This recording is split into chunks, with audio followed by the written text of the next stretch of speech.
Hey guys, in this video, we are going to recap a 2001 South Korean romantic comedy film titled My Sassy Girl. This is a beautiful story of a girl who is living through her past traumas when she meets a boy who would, later on, change her life. This is a very beautiful story, so, get some snacks as we are about to get started. The movie starts, and we see a man named Jae Woo, who is an engineering student. He receives a call from his aunt, who wants him to come over but he does not go. At night, he is out with his friend when he receives a call from his mother who tells him to visit his aunt and meet a potential date. Jae cuts the call and makes his way home. He goes to the metro station to catch the train. He sees a girl who seems out of her senses as she is really drunk. She is standing precariously close to the edge of the train platform. As the train approaches, he pulls her to safety just in time. The girl is really hammered, and as they get into the train, the girl throws up on a man's face. The man starts to get angry at Jae as he thinks that the girl is with him as she called him honey before passing out.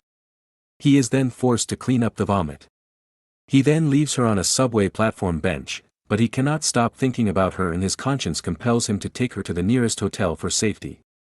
The manager at the hotel charges extra from him as they are not an official couple. Jae pays the extra money and goes to the room. He puts the girl in a bed and goes to take a shower. The girl's phone rings and Jae picks up. He gives vague answers in regards to the girl's whereabouts, and as he does that, through GPS tracking, police raid the room, and Jae is caught as he is sitting with the girl naked and sent to jail. He gets out of jail the next day, and upon getting home, his mother beats him up for not coming home last night and also for not showing up at his aunt's house. Jae is exhausted, so, he goes to his room and just sleeps. He then receives a call and it turns out, it is that girl and she sounds angry. She tells him that she wants to see him and they decide to meet at the metro station. Jae goes there and sees the girl who seems to be a little rude, though, this is her normal behavior.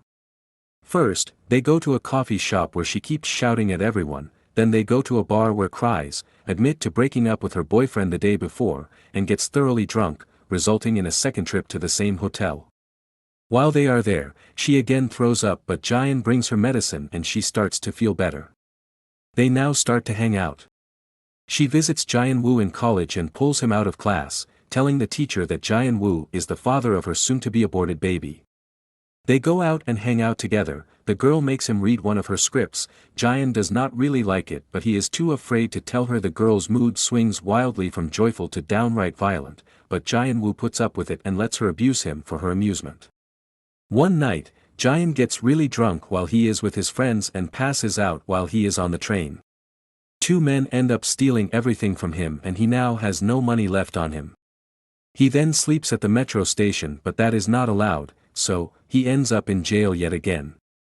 The next day, he is bailed out by the girl. As he comes out of the police station, the girl hits him. She then takes him to a restaurant for food and Jae then returns home. When he is in his room, he receives a message from the girl who tells him that it is her birthday. Despite all the horrible things Jae Woo endures, he is determined to help cure the girl's pain. He is now adamant that he is going to take her someplace nice. He decides to surprise her on her birthday and takes her on a nighttime trip to an amusement park. They however learn that the park is closed but the two jump in the park and land next to a soldier who takes them hostage. He goes on to rant about how he has run away from the training camp. He is there because his girlfriend got set up with someone else and he now wants to kill him. Jae tries to knock some sense into the soldier, telling him that it will do no good to anyone. The soldier is not ready to listen to anything they tell him because he is just hammered. This is when we see so many soldiers making their way to the park. They go out and the soldier puts a gun on Jae's head as he walks out in front of everybody.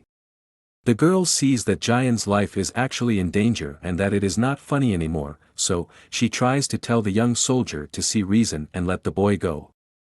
This time, he ends up listening to her and lets go of Jae.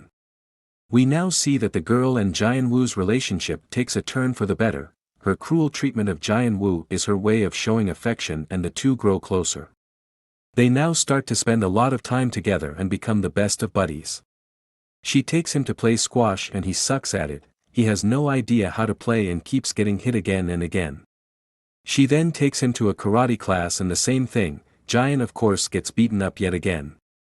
One day, they are out and the girl's heels keep bothering her. She asks Giant to give her his shoes, he says no at first but ends up getting agreed. He now wears her heels and she makes him walk the whole school. After a day of hanging out, he walks her home in the pouring rain and she demands he meet her father who is a drunk head. He does not agree to go inside but when the girl enters her house, he realizes that he is still holding her bag. The next thing we see, he is sitting inside her house. Her father asks him if he is her boyfriend but Giant tells him that they are just friends. When he is leaving, he overhears an impassioned argument between the girl and her mother over her relationship with him. After that, they do not see each other for a while and the girl does not contact Giant. One day, she calls him and tells him that it has been 100 days since they met for the first time. They start talking about their likes and dislikes. The girl tells him that she loves roses. The girl attends an all-girls college, so, it is not easy to get inside her college and see her there. We then see a touching and romantic scene where he arrives in disguise as a food delivery person into a packed auditorium and watches her play the melody of George Winston. After she has performed, he goes to the stage and presents her the rose, and the two hug while the classmates applaud in approval at his romantic gesture. That night, they go to a club and as they party, the girl ends up getting drunk again and the next thing we see, Giant is carrying her on his shoulders as she is passed out. As he walks, a stranger slips a condom into his pocket. Jian-woo drops her off inside and is confronted at her house by her parents again. The father interrogates him and forces him to empty his pockets. As he empties his pocket, he embarrassingly presents the condom. Her father gets pissed off and goes on to demand that the two should not be seeing each other anymore. The girl does not contact him for a while and Jian now starts to think that they have broken up, until one day seemingly out of the blue, she calls Jian-woo to meet her for dinner as she is on a blind date. He tells her that he is on a blind date as well but when he is with his date, he does not like being there and runs to where the girl is on her blind date. The girl introduces Jian to the date, who thinks Jian-woo is a great friend of hers based on how highly she speaks of him. The two boys then get to spend some time together while she is in the restroom. Jian tells the boy everything about her and warns him about different stuff as well. The boy right away understands that Jian is deeply in love with her. When the girl comes back, she sees that Jian is already gone but before he left, he gave a whole list of rules to follow while the boy is on a date with the girl. While the blind date recites these rules to her, she realizes how well Jian-woo understands her and realizes her love for him. She abruptly leaves her date and searches for Jian-woo at the subway station. She is however unable to find him at the station, so she directly goes to the announcement room. She then sees him standing close to the edge of the platform just like she was in the beginning. While an employee makes an announcement in the microphone, she yells his name, and he comes to the office and goes on to hug her right away. But after the hug, she gives him a punch. They then go to her house and outside, they finally kiss but get interrupted when someone calls for the girl from inside the house. Once reunited the two realize they are at a turning point in their relationship, but, for some unknown reason, the girl decides it is time for them to part. As a gesture to their happy times, the two write letters to each other and bury them in a time capsule under a particular tree on a mountain in the countryside. They agree to meet again at the tree after 2 years to read the letters together. After burying the time capsule, they go their separate ways for good. When he is leaving in a train the next day, the girl comes to see him off but both of them realize that they cannot live without each other. The girl jumps into the moving train for Jian while he jumps out of the moving train for the girl. This is how they end up getting separated for 2 years. During the 2-year span, Jian works hard to improve himself, he practices kendo and squash and learns to swim. To pass the time, he begins writing about his dating experiences with the girl on the internet as a means to cope. His stories get so famous that he is approached by movie producers to turn his letters into a movie. He is ecstatic because the girl's lifelong dream was to have one of her screenplays made into a film.